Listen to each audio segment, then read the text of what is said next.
আজকে জন্মাষ্টমী, তাই আমি বানাবো তালের ফুরুলি। নমস্কার বন্ধুরা, আজকের রেসিপি তালের ফুরুলি। তালের ফুরুলি বানানোর জন্য এক বাটি তালের মিশ্রণ করে নিয়েছি, 1 কাপ সুজি নিয়েছি, 1 বাটি চিনি নিয়েছি আর 500 আটা নিয়েছি। এখন সব মিশিয়ে নেব।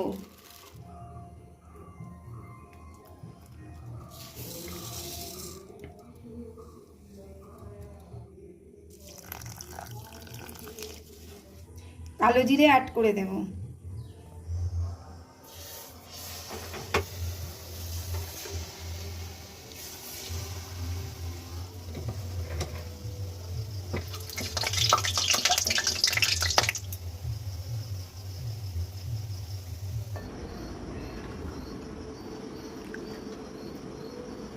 খুব ভালো